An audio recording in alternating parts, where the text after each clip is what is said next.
6:30.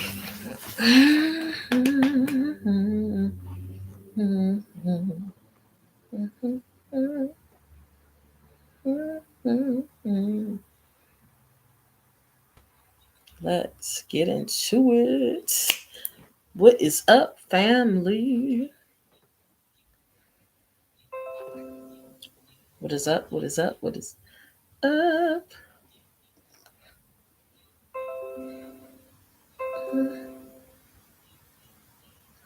Where is this thing? I'm trying to fix it. So sorry. What is up? It is Wealth Building Wednesday. Hello. All right, so today's Wealth Building Wednesday. I'm gonna try to keep it short and sweet for everybody. Hey, Miss E Creation. Hola. Fragrant garden flowers. We love your flowers so much. Okay, so today's Wealth Building Wednesday, for those who do not know, it is going to be about the things you need to know when it comes to being a business who vends. And by vending, that is truly all encompassing. A lot of people think vending when it comes to just pop-up shop culture, but you can be a vendor for huge trade shows. You can be a vendor for conferences. You can be a vendor for music festivals. You can truly be a vendor for anything. Now, in the event you are in a position where you are being a vendor in hopes to convert sales, that is what we're going to cover today. Any situation where you can put in a bid, where you can negotiate a sale, where you can convert either immediately or with a pretty quick turnaround time from the time you come into contact with a potential customer. And so there are some things that you should be doing. There's some things that every business should be doing in preparation for that. And at that point of contact, that will have a huge conversion impact, right? So one of the things I've covered before in a number of lives is talking about how 80% of your potential customers do not buy from you soon as they meet you. It's more than 80% when it comes to website visits. Over 90% of people do not purchase the first time they visit your website. And so if 90% of people don't purchase the first time or the first several times they visit your website, and 80% of people don't buy as soon as they meet you in person, what does that mean? That means you got a whole lot of customers out there that may have been introduced to you, that may know your product exists, but has not bought it because it wasn't the right time. They didn't feel it was necessary yet. They weren't ready to capitalize on the execution it required for them to maximize benefits from what you offer. The temperature wasn't right? That special occasion that they were going to use your product or will use your product or service for hasn't come up. It's a wide variety. Or, they may be let's get real generic, right? Let's talk clothing for a second, because a lot of people sell clothing. In the clothing realm, they may be transitioning between sizes, right? They're having a hard time coming to grips with the fact that they're a larger size, or they're in the process of a weight loss journey and they don't want to have to buy that thing or deal with getting that thing tailored after they own it because they're shrinking out of it. And they know that they're actively making the effort to shrink out of it, right? So all of these things could be reasons that people don't convert. So there are some fundamental things you should be doing. Anytime you have the ability to engage with a potential customer, direct marketing, right? So that's going to be your pop-up shops. That's going to be your trade shows. That's going to be our business expo. That's going to be, quite honestly, it may just be a showcasing where your business just gets to get featured and demonstrated or sampled or things of that nature. Any moment you have that where the consumer is interested, where the consumer is engaged, where you can captivate the consumer long enough to say anything more than no thank you as they walk by, right? Anytime that happens, you should have a call to action for them, right? You should be able to, or you should at least make an effort to make a personal connection whether it's through a joke or small talk, or allowing for them to see or try out your product, service, learn more about your what you offer, what your business or your company or that thing you offer is up close and personal. Secondly, you should have a call to action. What is a call to action? It is something that keeps them on your radar, or allows for you to stay on their radar. A call to action. It may be, hey, follow our social media real quick. And typically your call to action is incentivized somehow. Why? Because you telling somebody you want something from them for your business without giving anything in return, that's really not how it goes. Typically in business, the deposit comes before the withdrawal. So if they're depositing their information into your database, if they're getting starting to follow you to feed into what you're doing, there is going to have to be incentivized for them, because you haven't already added value to them on social media. You don't have a promotion going on exclusively on your social media, but that may be what you decide to make your call to action. Your call to action may be, all of my followers get a special discount. All of my social media followers get a special discount. Oh, if you text this number, you know, typically 99% of websites you go to, right, you got the ability to key in and sign up for special offers, special discounts, special incentives. You get exclusive updates. You're the first to learn about something. You're the first to hear about something. You get a pre-sale offer that is only optional to people that complete this call to action. They get to reserve slots before everybody else for something you got going on.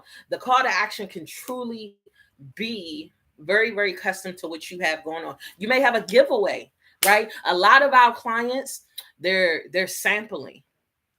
If they offer a product that you can try right then and there, they're sampling it. If they offer something that's going to require a hefty investment from you, they're letting you try it. So it may be, I'm going to give y'all an example of some of our clients from the corporate and events marketing space that we really don't talk about, but I'm a name drop today.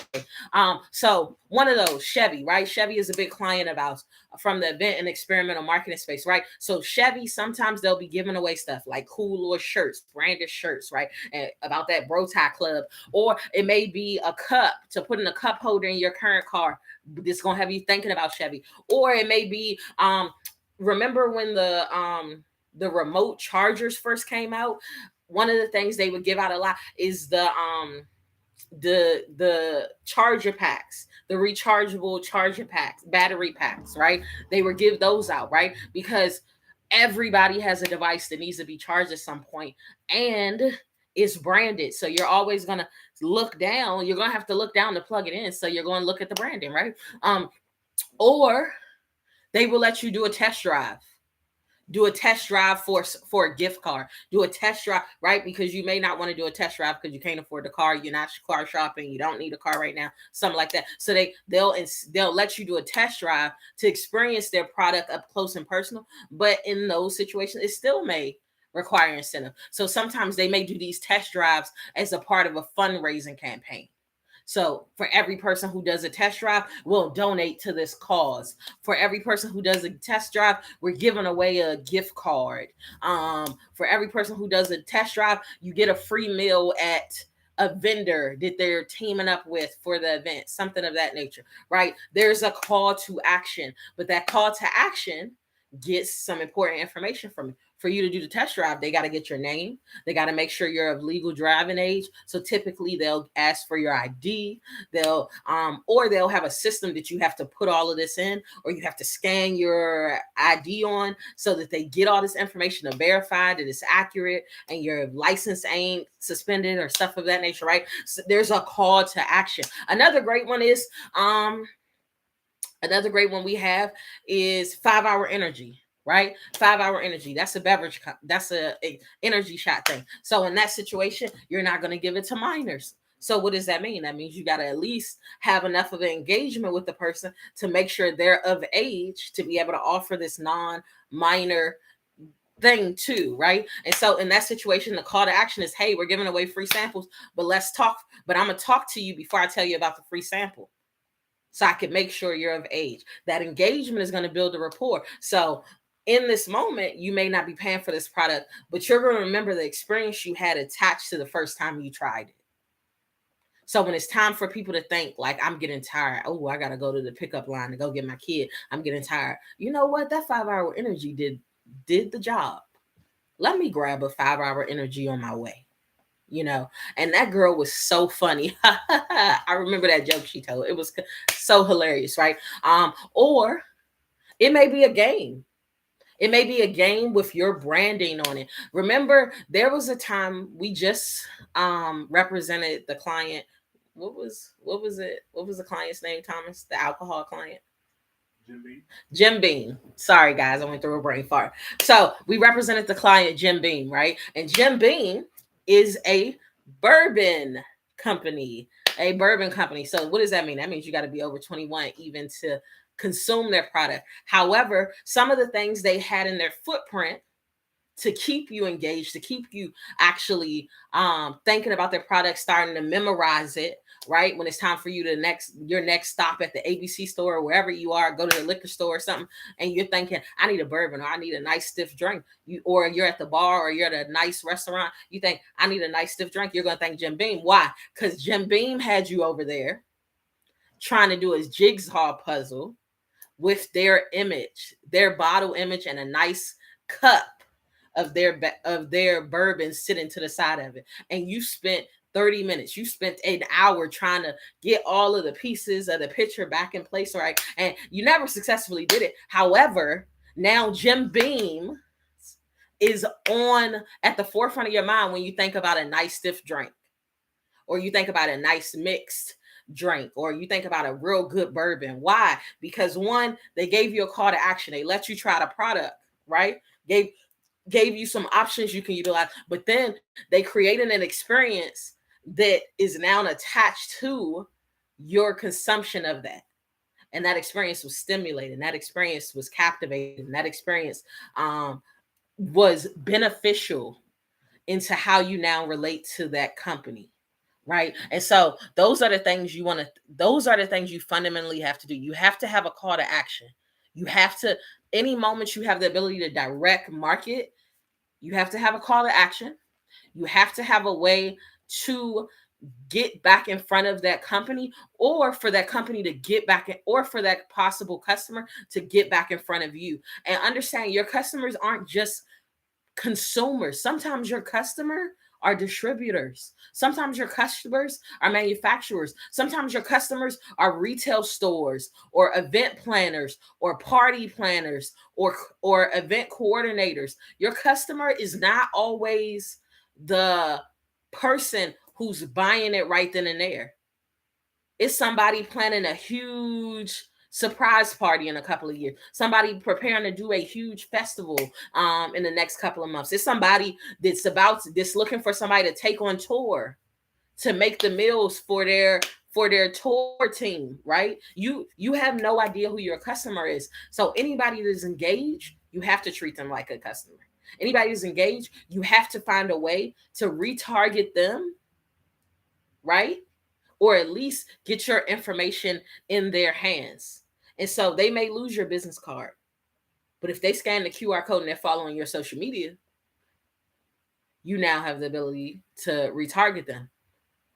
If you get them on your email address, you now have a way to retarget them, and not just through the emails.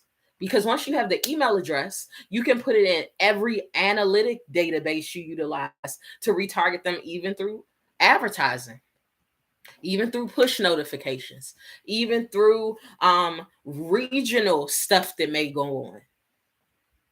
That email address will attach to their account. It'll attach to the phone number. It'll attach to certain profiles that also synchronize with the methods you may want to use to retarget. So it makes it possible for you to get back in front of them, even if it's not the exact same way you met them in the first place. So initially they saw you up close in person, and they were able to put a face to your product, put a face to your service, understand more intricately, or receive the education. But now you're going to use that moment to nurture that relationship, because not everybody is easily trusting. Not everybody is easily open, is easily receptive to trying new things. Some people require for you to build on it. They got to get comfortable with you. I'm gonna give y'all a prime example of it. I used to love this show called Married at First Sight. It still exists, but the last 2 seasons has made me feel some type of way. However, there was a season of Married at First Sight. All these people, right? All these people are fully aware that they are marrying a stranger, right? They're fully aware before they even sign up for it that they are marrying a stranger. Okay. So it's not a situation where they didn't know they were about to get in a situation where they're in a relationship with somebody that they never met before. However, even though they already said I do to them, they still need time. They still need time to figure out why did these experts think we were a good match? What do they see in you outside of how you look? What do they see in you outside of your hair being the way that I say I prefer in my person? What do they see in you outside of the fact that you got that accent I say I like in a significant other? You get what I'm saying? Like what is the meat and potato stuff that made us work for them to think that me being open to just saying I do and walking down the aisle with a complete stranger makes sense? And so there's that time, right? And so in their situation, the thing that I like about Married at First Sight is everything's accelerated, right? So you get married and then you go on a honeymoon. And then you are forced to spend all of this time together nonstop. No distractions. Get rid of the phones. No social media. No TVs. No anything, right? But each other. And maybe a nice little view or something, right? For you to find out how you think, what you like, what you don't like, right? Because now you're gonna be like, oh, I'm afraid of heights. No, I don't want to do that. I love the water. Let's walk by it. Right? Everything is so accelerated. So it gives them in this Married at First Sight example the ability to find out, like, oh, okay, I like that too. Oh yeah, I'm not feeling this. I prefer to be around people that speak my language or blah blah blah. Right? You start to see all those little nuanced things about each other. Like, what did you think to wear around somebody that does not know you for real? What did you think was appropriate as sleep attire with somebody you're just getting acclimated with? How trusting are you in comparison to me? Because that may let down my guard, right? These little things. And so when it comes to you as a vendor in whatever type of business transaction it is, whether it's customer to consumer, business to business, or whatever, right? In that situation, you have to, sometimes your customers, whether it's other corporate clients, whether it's other businesses, whether it's distributors, whether it's manufacturers, or whether it's just a consumer that wants to use this to cater to this part of their life, you still have to nurture that relationship. They have to understand why this is beneficial, why they care about it, why they like it, or what makes it better. I gave a prime example last weekend on the live while on our way to Greensboro, right? We went all the way to Greensboro to buy some cuticle oil. However, I went searching for somebody that ended up not being there as a vendor. Now, here's the crazy thing about it. She planted the seed about cuticle oil. All these years, I done got my nails done in a nail salon. I never even knew what cuticle oil was. But this one Black-owned business I came across, she sold cuticle oil. She was like, oh, try it out. And then she let me put it on my nails. And I was like, all right, I'm going to see how I feel as I walk around. Now, I didn't make it back to her. But then I went to the nail salon again. And as they went through my whole process and my whole routine, I asked questions then. What are you putting on now? What's that? And then in that process, they educated me. They educated me the fundamental needs for cuticle oil, the benefits to it, how frequently I should do it, and all of these things. And so then that triggered for me to now be ready to convert. So I'm that 80% that didn't buy from her when I first tried her product. I'm that 80% that even though we had a little bit of a personal connection when I engaged with her as a business to consumer transaction, but I'm that 80% that she did not give me any type of way to be retargeted. She didn't get me on her social media. She didn't give me a business card. She didn't let me sign up for anything for me to stay in the know, right? So now she lost the sale. Now I may stumble upon her down the line, but she might have lost the sale permanently, because now that I was looking for cuticle oil and I knew she offered it, everybody I came across that did nail stuff, I asked whether they offered it, whether they sold it, whether it was something that was an option through their business, and I found the alternative person to get the cuticle oil from. So she converted me, right? She planted all the seeds. I tried the product with her. She planted the seed for it, but the sale is going to somebody else because she didn't do the fundamental thing. She didn't have a call to action to make sure that 80% made it back to her to buy something. That one simple action. What's the point of an email list? That's the point of an email list. What's the point of of getting people to text to sign up? That's the point of it. What's the point of having a social media follow? That's the point of it. That's where your sales come from. 80% of those people that you did come in contact with that were engaged are going to be customers of probably the exact same product you introduced them to. They just may not be yours if you didn't lay the necessary foundation for them to consume it directly from you. So that is a huge one. That is a very big one. That one will literally add way more value to your company than you even comprehend. And it won't be when you think. That's going to be the residual ones. They're going to be the people that execute when you run a promotion. They're going to be people waiting for you to take your price down, right? They're going to be people waiting that pounce soon as you release something. But then there are going to be those other people that they don't care about the fact that you had a discount last week. They didn't plan on doing it until this date. They was waiting to run out of this inventory that they already had at their homes, right? Before they consumed with you. They were waiting on running out of one line of merchandise they already had to place their next order or get their next design done by you. They didn't need that raw ingredient right now.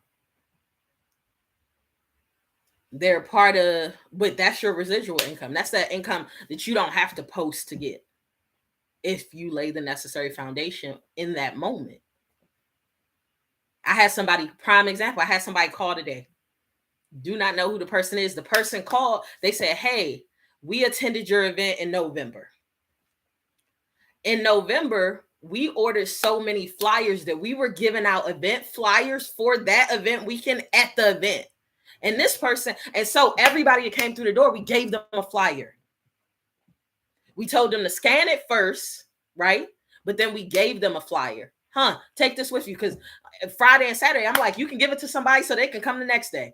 Take it with you. And this one person said, he said, I didn't have any of your information. I just had the flyer. So I seen there was a phone number on the flyer. He said, I'm calling you because we're doing something in Charlotte, which is what, almost 2.5 hours from Raleigh, right? He said, we're doing something in Charlotte on this date, and we didn't know who to talk to or reach out to, but we wanted to see how we could possibly connect with you guys, what contact information we needed. Is for Black criminal justice reform. Now, we didn't have anybody that was dealing with criminal justice reform at our event, but he was like, I don't know where to start, so I'm calling based on the information I have for you, and I'll figure it out from there. Do you understand? That simple call to action. Hey, now he probably ain't seen my ads yet because we ain't started targeting just consumers, just the people who visit our vendor spotlight pages and stuff yet. But he's about to start seeing the ads. So then he's going to be like, oh, I could just go in April and find out who they are and what they got going on, blah, blah, blah. But we gave him a call to action. We gave him a flyer. And here we are, March, 4 months later, and he still has the flyer. Do you understand? These are those sales that you thought wasn't coming. These are those sales that you did not hold the weight in, right? And so I told him, I said, oh, you guys could technically be a vendor and advertise and build with or y'all can be a sponsor and get the necessary signage and things distributed while at the event so everybody prepares for your event several months later. No big deal.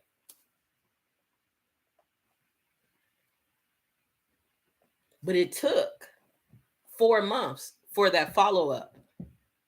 So if I counted everybody who took away a flyer who was actually engaged and somebody that was a lost cause, oh, they were just there to see what we had to go on. They were just there to spy. No, they weren't. A lot of people were there because they never even knew it existed.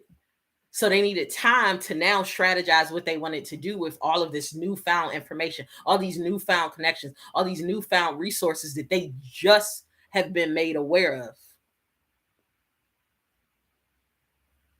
So that's the part that's super important. You got to have a call to action. You got to have branding. You know what I'm saying? Even if it's just a logo, you got to have something that allows for people, even if they're saying the wrong thing, they have a rendition of it to go back and try to find.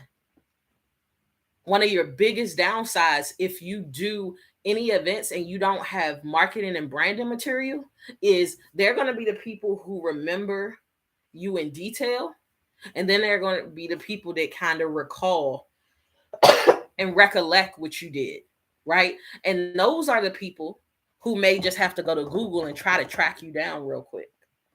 And so if you don't have any type of branding that even identifies who your company is, if you don't have any type of marketing materials to get people at least acclimated with your company name, it makes it even harder. The funny thing is our company's name is Our Stop Shop. People who have done business with us a lot and people who have never done business with us, right? They both sometimes slip up and say One Stop Shop. Well, if you start to Google One Stop Shop, Our Stop Shop is going to be one of the first things. And one of the things we did with branding, the Our Stop Shop logo is embedded in all of our branding.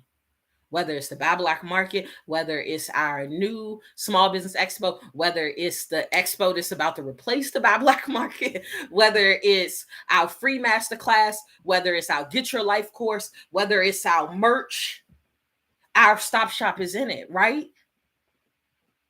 So people might just catch me in the shirt. They'd be like, are y'all the people that do that? We've had that happen to us numerous times. Are y'all the people that do that Black business event? They may not say the Buy Black Market, the Black business event or the Black event at the fairgrounds, right? Our branding is attached to very specific things. So it allows for people to connect the dots or at least have a starting point for their generic search when they want to recollect it to somebody down the line. They're like, oh yeah, I heard about this thing. It's this Black business thing that happens at the fairground. Where if you start searching Black business fairgrounds, guess who's going to show up? Us. Because we're the only people doing it. And then it's going to lead to blogs and it's going to lead to news articles that's going to say Our Stop Shop. And then at that point, when you search Our Stop Shop, you're going to come across our social media. You're going to come across our Instagram, our website, our Facebook, our YouTube, our Twitter, our Melanated People account. So even if you can remember in detail the simple things we do as a part of our marketing and branding strategy on the way back end, before we even get a single sale, ends up allowing for you to track us down. We have businesses come from all over the country for our event, but that's why they are able to do it. Because somebody is like, oh, well, I heard about this, and it ends up back at us.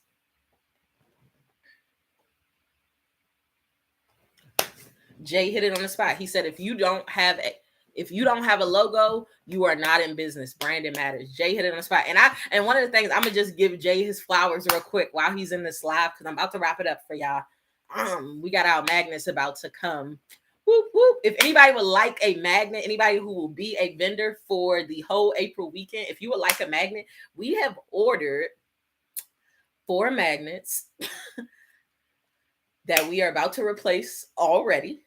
So you are welcome to have one of the magnets that we are literally about to get delivered. So by all means, feel free to DM us, text us, email us. We are more than happy to give you guys one of the magnets. There was a slight tech issue, so we're replacing them. We already know we're replacing them, but they're coming today, so we're going to use them until we replace them next week. So by all means, if anybody is interested in a magnet to just promote as you go, the magnets, because they're white, like our new banners and our bus ads, you don't even have to do no work. People can see it 24 hours, 7 days a week, and they don't have to ask you no questions because all the information is right there. Okay, so Jay hit that spot on though. If you don't have branding, you are not in business.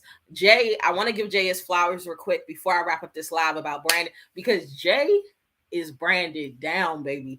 Jay's Italian Ice is branded down from the cart to the tent to the jacket. Jay was a vendor during that hurricane weekend where a hurricane was going up the East Coast. And I mean, he ended up being outside, and even his jacket had Jay Italian Ice on it. I was like, okay, this man is next level. Jay actually motivated us to get these new jackets made. So hands down, the branding goes a long way. And what ends up happening is it creates instinctual affiliation to your product, right? When we think Italian Ice, we think Jay's. It's other people that sell Italian Ice. Even here, Jay is even cool with some of the other people that sell Italian Ice. But when we think Italian Ice, especially Thomas, he thinks Brain Freeze Jay's because of the branding attached to it, not just it being a great product. You can have the best product, but without adequate branding, you will still miss the mark, because that 80% of people, they may misplace your business card.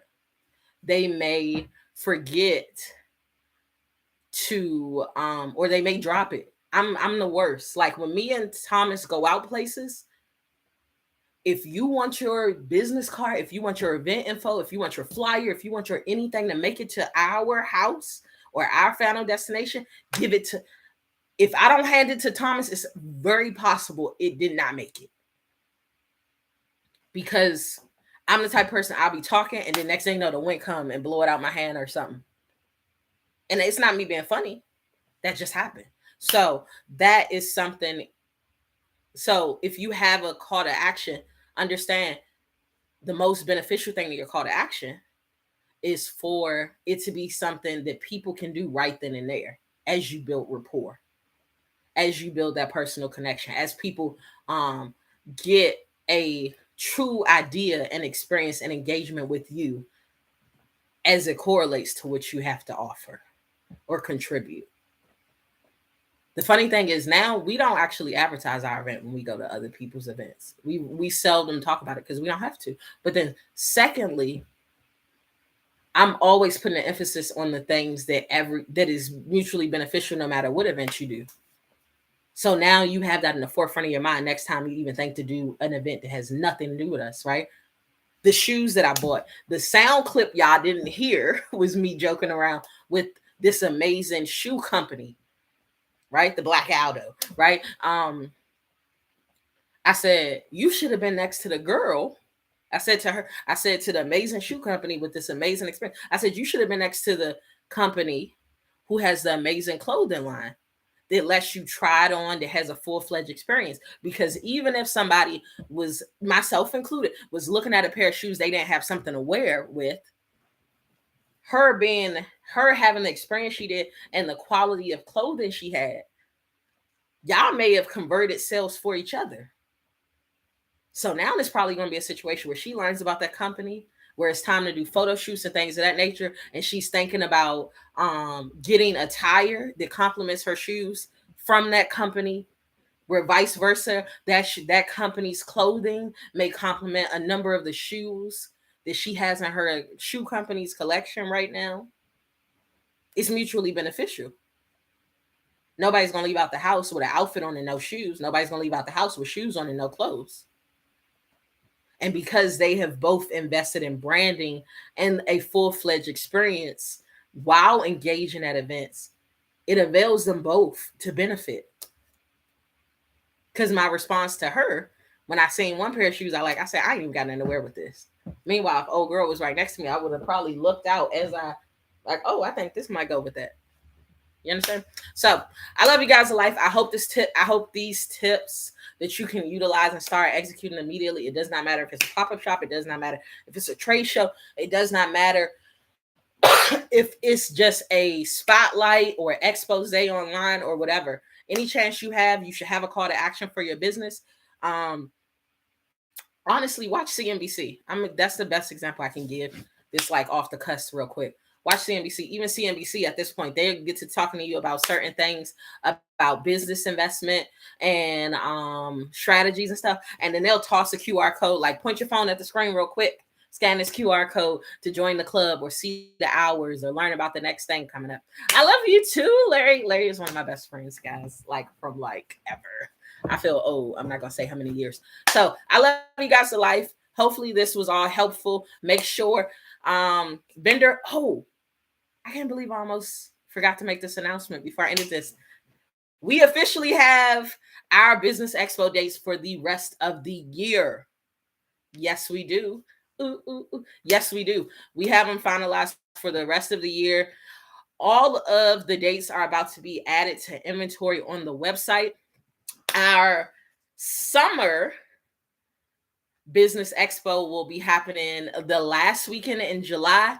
It will be 2 days in a 50,000 square foot building where we will be bringing it'll be a full-fledged back to school jam and expo. We'll be bringing in several music artists over the course of the weekend. Vendor fees are higher. You'll see it when you see it.